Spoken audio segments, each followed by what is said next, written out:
오늘 로마서 10장 13절에서 21절 말씀 가지고 왜 선교해야 하는가라는 제목의 하나님 말씀 우리 성도님들과 함께 나누도록 하겠습니다.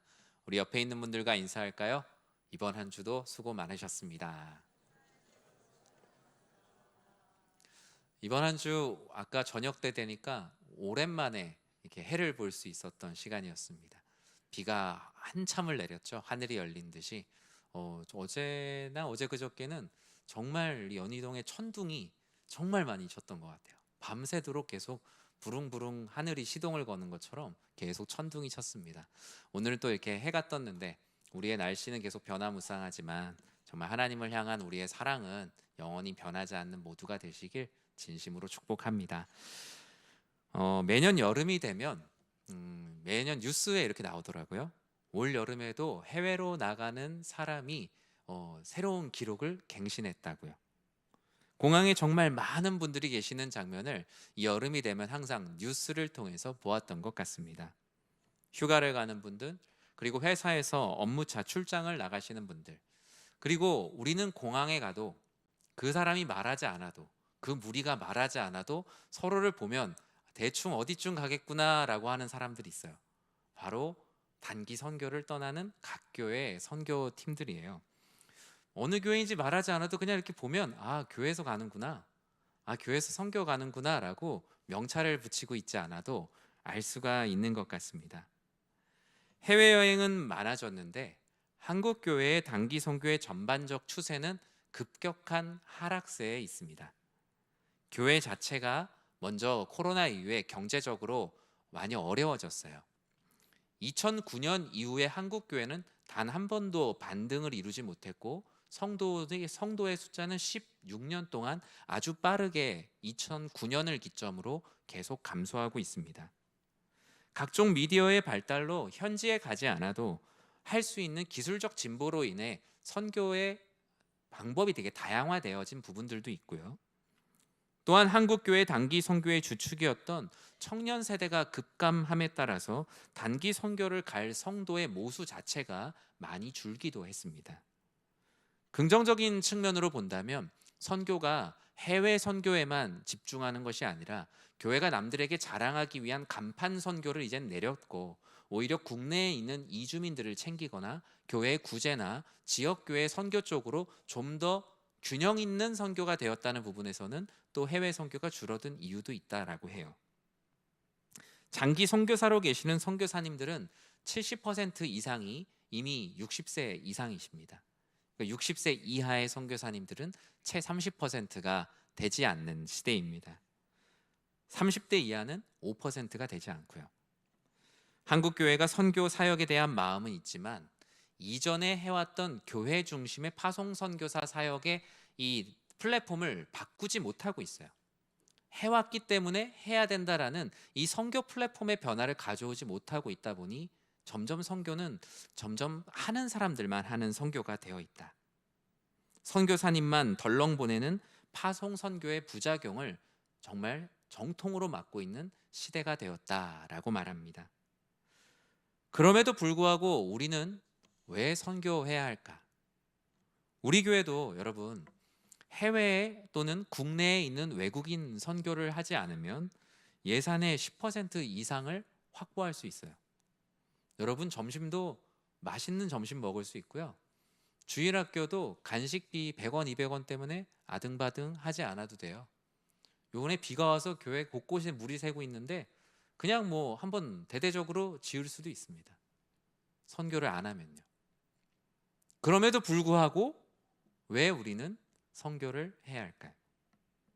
오늘 본문 로마서 10장 13절에서 21절 하나님께서 우리들에게 말씀하고 있기 때문이에요. 다른 이유는 사실 없습니다. 로마서 10장 13절에서 21절에는 바울의 선교에 대한 신학적인 관점, 그리고 유대인들을 향한 바울의 마음, 그리고 복음 전파를 왜 해야 되는가라는 당위성, 이 세 가지를 이 10장에서 담고 있거든요. 로마서 1장에서 11장을 쭉 읽어보시면 복음이란 무엇인가에 대한 교리적인 부분을 아주 담백하게 진술해 놨어요. 그래서 우리가 로마서에 있는 말씀을 읽을 때마다 가슴이 되게 뜨거워지는 것은 복음에 대한 아주 앞뒤 자르고 아주 명료하게 정리해 놨기 때문이에요. 그 중에서 우리가 읽은 이 로마서 10장은 유대인들과 복음 전파가 도대체 뭔 상관이냐? 왜냐하면 유대인들은 도대체 예수는 그리스도라는 걸 전하는 거랑 우리가 하나님을 믿는 거랑 뭔 상관이냐라는 것이 당시 교회 화두였거든요. 유대인들에게 있어서는 우리가 하나님, 구약의 하나님 잘 믿어왔는데 왜 예수 그리스도가 우리에게 필요한가? 유대인들에겐 그것이 도저히 납득이 되지 않는 일이었어요.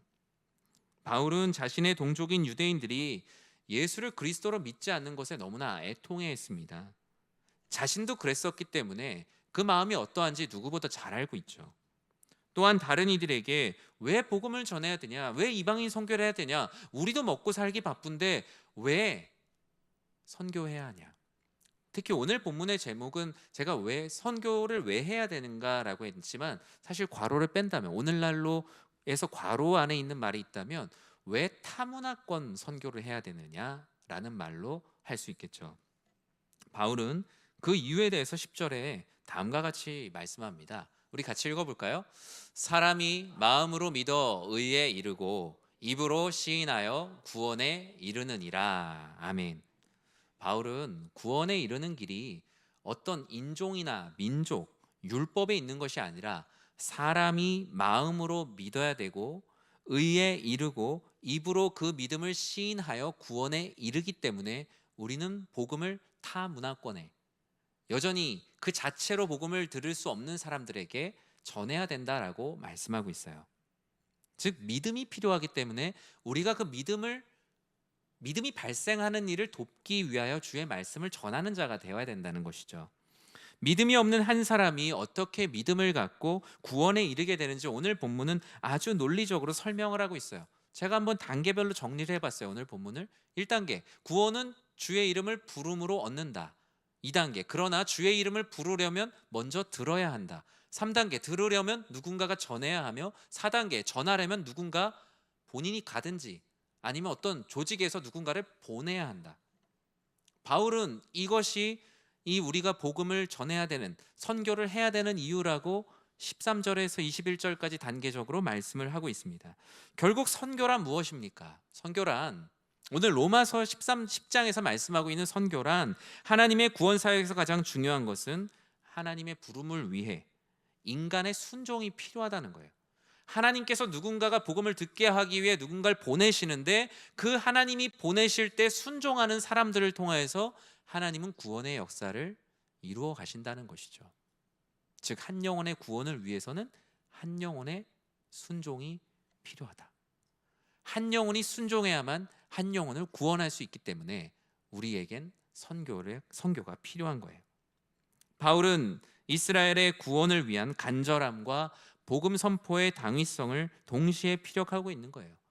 오늘 본문은 한 가지씩 말합니다. 왜 선교해야 하는가? 그 첫 번째는 복음은 구원에 이르는 유일한 길이기 때문에 우리는 선교를 해야 합니다. 13절은 구원에 있어서 가장 중요한 기준, 구원에 있어서 가장 중요한 두 가지 가치가 있어요. 개념이 바로 포용과 배제입니다. 뭐라고요? 포용과 배제. 13절 말씀을 우리 다시 한번 읽어볼까요? 누구든지 주의 이름을 부르는 자는 구원을 받으리라. 아멘. 이 말씀 한 절 안에 구원의 아주 중요한 개념인 포용과 배제가 동시에 담겨 있어요. 누구든지 포용의 가치죠. 그런데 주의 이름을 부르는 자라는 제한된 가치가 그 안에 담겨 있습니다. 포용의 가치인 누구든지, 인종, 성별, 나이, 출신에 상관없이 복음은 누구든지 모든 사람을 위한 거예요. 그런 부분에서 복음은 포용적인 개념을 갖고 있어요. 그러나 모든 사람들 중에서 어떤 이름을 부르는 자요? 주의 이름을 부르는 자.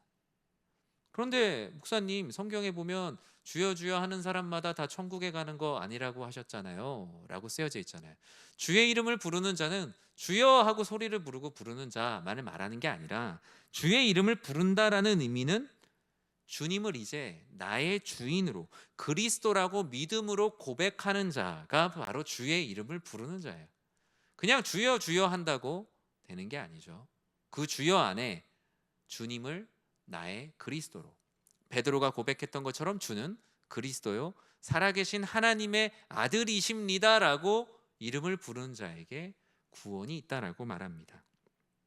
사랑하는 성도 여러분, 이 우리의 단기 선교는 구원의 소식을 들은 적 없는 사람들에게 복음을 듣게 하는 기회를 전하는 것입니다. 그리고 복음은 들었지만 들은 대로 살지 못하고 있는 애들에게 찾아가서 들은 대로의 삶을 살아갈 수 있도록 돕는 것이 바로 단기 선교의 이유이자 목적이에요.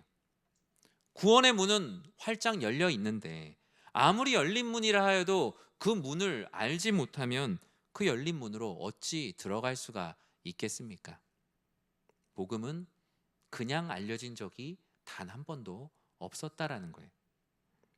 오늘 본문은 왜 선교해야 하는가에 대한 두 번째 이유를 다음과 같이 말해요. 같이 읽어볼까요? 복음은 들려야 믿을 수 있다. 복음은 들려야 믿을 수 있다. 14절과 15절 말씀을 같이 한번 읽어보겠습니다. 그런즉 그들이 믿지 아니하는 이를 어찌 부르리요? 듣지도 못한 이를 어찌 믿으리요? 전파하는 자가 없이 어찌 들으리요? 보내심을 받지 아니하였으면 어찌 전파하리요? 기록된 바 아름답도다 좋은 소식을 전하는 자들의 발이여 함과 같으니라. 아멘. 오늘 본문은 복음의 흐름을 역순으로 말하고 있어요. 거꾸로. 보냄받은 게 제일 뒤로 가고 믿은 거, 복음을 통해서 믿은 것이 맨 앞에 가서 바울은 역순으로, 이 사람이 믿었는데 이 사람이 주님을 부르지 않았으면 어떻게 믿었겠냐? 그럼 어떻게 불렀을까? 듣지 않았으면 어떻게 불렀겠냐? 거꾸로 하나씩 거슬러 가보다 보니 마지막 처음은 뭐예요? 보냄이 있었다는 거예요. 보냄. 본문은 일종의 복음의 흐름을 말합니다. 복음의 흐름. 복음의 흐름은 무엇인가? 오늘이 조직신학 어떤 수업은 아니지만 굳이 구성을 하자면 꼭 저 순서대로만 일어나는 것은 아닙니다. 그런데 이 로마서 10장에서 말하는 복음의 흐름을 어떤 신학적 구조로 말하면 이런 거예요.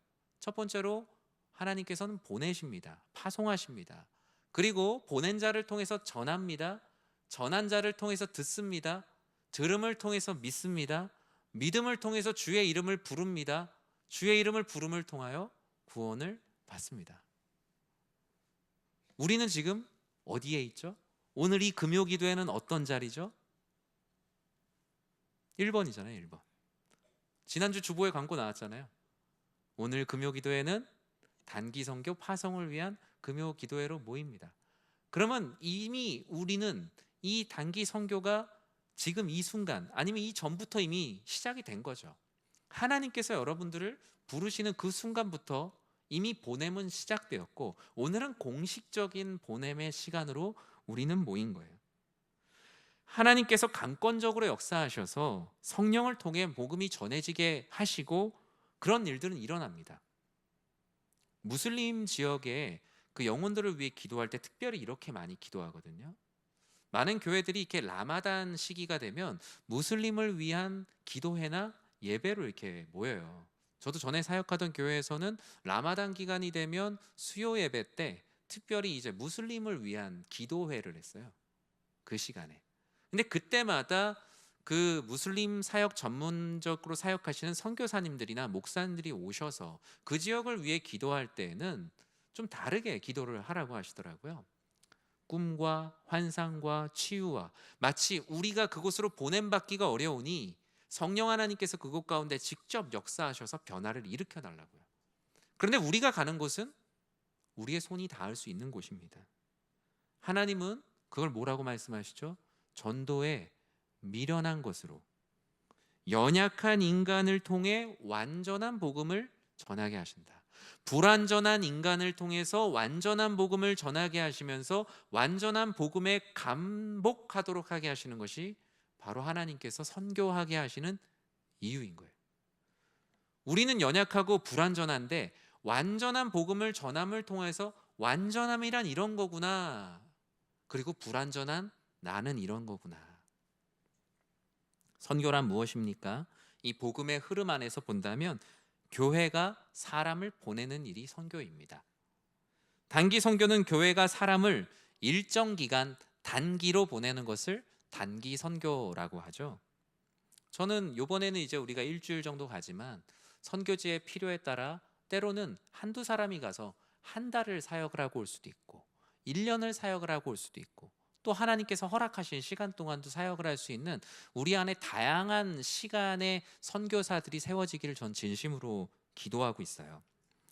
하나님께서는 그 기간이 장기든 단기든 하루든 평생이든 주어진 시간 동안에 복음의 흐름을 만들어내는 사람, 보냄을 통하여서 구원까지의 그 복음의 흐름을 그 선교지에서 만들어내는 것이 바로 선교다라고 말씀하고 있어요. 17절에 무엇이라고 말씀합니까? 그러므로 믿음은 들음에서 나며 들음은 그리스도의 말씀으로 말미암았느니라. 우리는 지금 어떤 영적인 기회 앞에 서 있습니까? 좋은 소식을 전하는 자들의 발이 될 기회를 하나님께서 여러분들에게 주셨다는 것을 꼭 믿으시기 바랍니다. 쉽게 말하면, 축구로 말하면 지금 골을 넣을 찬스예요. 패스가 이어져서 여러분이 지금 골문 앞에서 아주 좋은 찬스를 잡은 거예요. 그런데 여러분, 안타깝게도 좋은 찬스에서 골을 넣지 못하는 소위 대기권 돌파 슛을 때리는 그 선수들을 볼 때 해설자는 항상 뭐라고 얘기하죠? 결정력이 부족하다고. 골 결정력이 부족하다고. 예전에 우리나라 축구가 이런 말을 참 많이 들었잖아요. 골 결정력이 부족하다. 교회에게 있어서 골 결정력은 무엇일까요? 선교입니다. 선교. 교회가 만약에 선교를 안 하고 있다면 애초에 골 찬스조차 없는 거예요. 그냥 뒤에서 패스만 돌리다가 끝나는 겁니다. 경기. 그런데 하나님은 결국 골을 넣기 원하세요. 교회의 골이 뭡니까? 교회의 목표가 무엇입니까? 바로 선교예요. 그 기회가 한 번이 올 수가 있습니다. 하지만 그 한 번 잘 준비해서 차서 골문으로 넣는 것. 하나님은 0대0으로 비기는 경기, 하나님 지지 않기 위해서 저희가 뒤에서 하프라인도 넘어가지 않고 백패스만 줄창 돌리다 왔습니다. 착하고 충성된 동안 참 잘했다, 그렇게 하지 않으실 겁니다.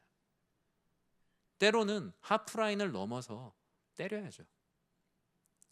손해를 보는 일이 있더라도, 우리가 희생하는 일이 있더라도 때려야죠. 온 기회 앞에서 못 넣으면 어떡하지? 다시 뒤로 공을 돌리는 것이 아니죠. 여러분의 이번 선교는 이미 때리고 있습니다. 이미 시작하고 있어요. 하나님께서 우리 몽골과 말레이시아 선교를 통해서 골을 넣게 하실 거거든요. 저는 여러분들이 그 현장에서도 하나님께서 한 영혼을 구원하시기 위해서 수많은 패스들이 여러분에게 올 거예요. 그 한 영혼을 구원하기 위해 얼마나 많은 사람들이 그에게 복음을 전했고 얼마나 많은 사람들이 그 땅을 위해서 기도했겠어요. 근데 여러분에게 그 골 찬스가 온다고요. 여러분 영적으로 깨어 있으십시오. 지금 나에게 왔구나. 지금이 바로 그때구나. 옆에 있는 친구에게 야, 너가 해봐. 그게 아니라 하나님이 여러분에게 밥상에 숟가락까지 떠주시는 거예요. 그때 전하세요. 바로 주님의 말씀을. 그 복음을 전하세요. 그러면 그 사람이 듣습니다. 그리고 그 사람이 들으며 그 안에 믿음이 생겨요. 주님의 이름을 불러요. 구원을 얻게 되는 거예요. 여러분의 인생에 그 어떤 꼴보다 중요한 영혼 구원을 위한 1점이 그때 올라가는 거예요. 사람들에겐 보이지 않지만 하나님 안에서, 하나님 나라에서 보이는 그 1점이 올라가는 거예요. 저는 우리 교회가 바로 그런 골 결정력을 회복하여 올해 교회표가 뭡니까? 사람 살리는 교회 아닙니까? 아까 제가 얘기한 축구로 얘기하면 골 넣는 교회예요. 골 넣는 교회. 뒤에서 백패스만 줄창 돌리는 교회가 아니라 골 넣는 교회. 저는 우리 사랑하는 단기 선교님, 선교 팀을 통하여서 정말 영혼 구원에 많은 골이 들어가는 선교가 되길 다시 한번 진심으로 축복합니다. 본문은 마지막으로 왜 선교해야 되는가? 이것은 선교하는 이나 듣는 이나 모두에게 필요한 거죠. 바로 무한한 하나님의 사랑을 알리려고 하나님은 우리에게 선교하게 하세요. 가서 복음을 전하는 자나 복음을 듣는 자나 모두 다 하나님의 사랑은 정말 무한하구나라는 것을 알게 하기 위함입니다. 하나님은 사랑이시죠. 많은 곳에 하나님은 사랑이시라 라고 쓰여져 있습니다. 저에게도 여러분들에게도 그리고 이 세상 모든 피조물들에게도 하나님은 사랑이십니다. 그러나 그 사랑을 모두 단번에 알진 못해요. 단번에 받지도 못하고 많은 기회가 왔어도 내 마음이 튕겨낼 때도 있죠.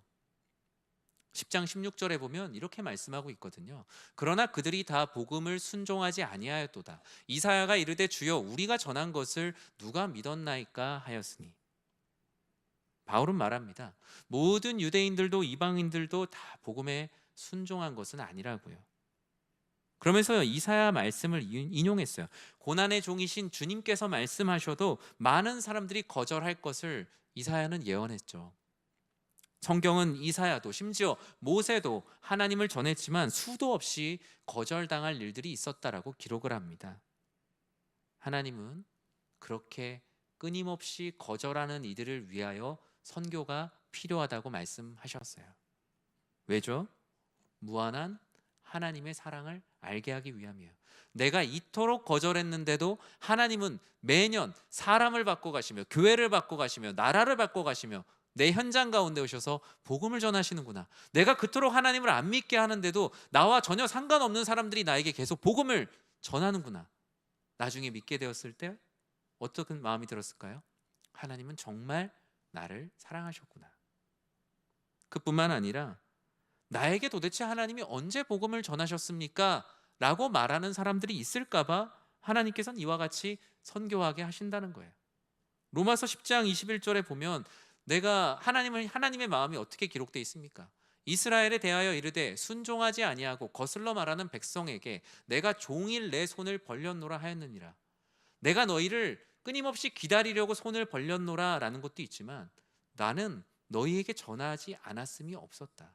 끊임없이 너희에게 사람을 보내어서 복음을 전했는데 너희가 어찌 복음을 듣지 못하여 내가 믿지 못했다라고 말할 수 있느냐. 심판의 때에는 이 두 가지 말씀들이 우리들에게 울리게 되는 거예요. 우리 단기 선교의 소명은 교리적으로 말하면 일종의 외적인 소명과 같습니다. 소명은 크게 둘로 나뉘어요. 외적인 소명은 무엇이냐? 전하는 거예요. 들리게 하는 것까지 할 수 있는 게 바로 외적인 소명입니다. 그들이 예수를 주라고 시인하고 구원을 받게 되는 그 결과, 그 내적인 소명은 우리의 몫이 아니라 하나님의 몫입니다. 우리는 하나님의 부르심에 따라서 복음을 전하는 것까지 부름을 받은 사람들이에요. 우리는 그저 단기 선교를 통해 이 외적 소명의 사명자로 순종하면 됩니다. 결과는 여러분에게 달려있는 것이 아니에요. 우리 교회에서 선교 끝나고 여러분 그 단기 선교 보고서에 갔는데 저희가 몇 명한테 복음을 전했는데 몇 명이 듣고 구원을 받았습니다 라고 저는 보고서를 받은 적이 한 번도 없습니다. 그런 보고서는 존재할 수가 없어요. 어떻게 알 수 있습니까? 여러분이 제가 예를 들어 설교를 했어요. 한 1000명 앞에 설교를 했어요. 딱 보니까 한 200명 정도 구원을 받았구나 라고 알 수 있습니까? 1000명 중에 200명 이할입니다 라고 보고할 수 있습니까? 그건 우리의 영역이 아니에요. 그런 보고를 받으려고 해서도 안 되죠. 다만 많은 사람들에게 복음을 전했다. 이런 상황들에서 하나님의 은혜로 한 영혼 한 영혼들에게 복음을 전했다. 교회는 그 소식을 놓고 기도하며 하나님께 영광 올려 드리는 것이죠. 가끔 그런 보고서를 받는 교회가 있어요.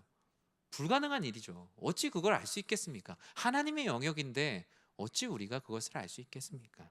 그저 우리에게 정해진 영역 안에서 하나님이 나를 얼마나 사랑하시는지를 알게 되며 하나님이 그 영혼을 정말 사랑하셨다는구나 라는 것을 알게 되며 무한한 사랑을 전하는 자와 듣는 자 모두가 그와 같은 사랑 안에 기쁨을 누리는 것이 바로 단기 선교의 현장인 것이죠. 좁혀서 정리를 해볼까요? 왜 단기 선교를 가야 합니까? 이 질문은 단순히 우리가 여름 사역 일정 하나 채우기 위함이 아니에요. 단기 선교에 대한 선교적인 학문적인 목양적인 이유를 제가 한번 정리해 봤어요. 단기 선교를 가야 되는 선교적인 이유는 당연히 복음 전파와 선교 동력화에 있습니다. 교회 안에 일부의 성도들만 선교하는, 선교가 어떤 사역의 프리미엄 사역이 아니라 모두가 할 수 있는 대중적인 사역이 되는 것이 바로 선교적인 이유예요. 그리고 현지에 있는 선교사님들을 격려하고 또 교회와 함께 협력할 것이 있나 찾아보는 선교적인 이유가 있어요. 학문적인 이유는 무엇이냐? 우리가 머릿속으로만 들은 이 이론적 선교 또는 말씀을 통해서 들은 그 선교를 현장 가운데 현장을 통해서 경험하고 이해하기 위해 우리는 선교를 합니다. 그리고 무엇보다 또 단기 선교를 하는 이유는 그 현장에만 있는 것이 아니라 우리들에게도 있어요. 우리 공동체가 선교함을 통해서 우리 공동체의 정체성을 알게 되고, 공동체가 함께 기도하며 하나가 되고 하나님 앞에 순종한다는 것, 헌신한다는 것이 무엇인지 알게 되는 제자 훈련의 현장판이 바로 단기 선교이기 때문에 그런 목양적인 이유가 있어요. 그런 의미에서 단기 선교는 그냥 가보는 경험 이상 복음을 위한 분명한 걸음이에요. 여러분들이 충분히 준비되어 있지 않더라도 너무 불안해하지 마십시오. 어차피 하나님 앞에 준비 잘 된 사람이 뭐 얼마나 잘 되게 준비되어 있으며, 덜 배웠으면 뭐 얼마나 덜 배웠으면, 더 배웠으면 뭐 얼마나 더 배우겠습니까? 하나님은 그저 하나님의 뜻에 영적으로 깨어 있으며 민감하며 순종할 준비가 되어 있는 사람을 언제나 원하신다라는 것. 여러분이 가서 선교하는 모든 현장 가운데서 그것을 계속 기억하세요. 아주 작은 순간에서도 하나님이 어떻게 이 사람에게 복음을 전하게 하실까? 지금 이 영혼에게 복음을 전하고 싶다면 그 자리에서 바로 기도를 하십시오. 어떻게 해야, 하나님 제가 지혜가 필요합니다. 말을 어떻게 해야 될지 모르겠습니다. 어떻게 행동해야 될지 모르겠습니다. 그 귀를 열고 하나님께 순종한다면 하나님께서 놀라운 일들을 이루어 주실 거예요. 말씀을 맺습니다. 우리는 오늘 바울을 통해 선포된 이 로마서 10장의 말씀을 통해서 우리 교회 단기 선교를 위해 어떻게 기도해야 될지, 그리고 단기 선교는 왜 필요한지 이 10장의 말씀을 통해서 함께 나눴습니다. 보내는 자가 없이는 복음이 전파될 수 없다. 단기 선교란 이 보냄, 이 파송에 참여하는 첫 시작이라는 것. 듣지 못하면 믿을 수가 없으며 복음을 들을 기회가 없는 사람들, 들었으나 들은 대로 살아내지 못하고 있는 사람들에게 나아가기 위해 우리가 보냄을 받는다라는 것.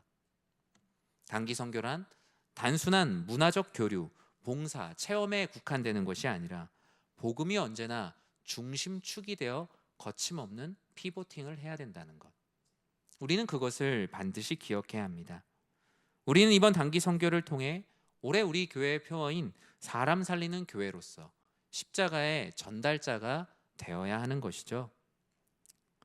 앞서 말씀드린 복음의 흐름에서 지금 이곳에 있는 여러분들은 어디에서 있습니까? 보내는 자입니까? 아니면 가는 자입니까? 기도하는 자입니까? 성경은 기록된 대로 복음의 흐름을 원활하게 하는 사람이 되라라고 말씀합니다. 이 흐름에서 저는 최소한 이 금요 기도에 오신 성도님들이라도 예외 없이 이 복음의 흐름에 함께하는 모두가 되시길 전 진심으로 축원합니다. 교회 주일에 예배를 드리러 나오는 모든 성도님들도 이 복음의 파도를 함께 타기 원하고요. 모두가 왜 선교해야 하는가 묻는 이 시대 가운데 우리 교회의 이번 단기 선교가 그 시대의 물음에 대한 답이 되기를 주님의 이름으로 간절히 축원합니다.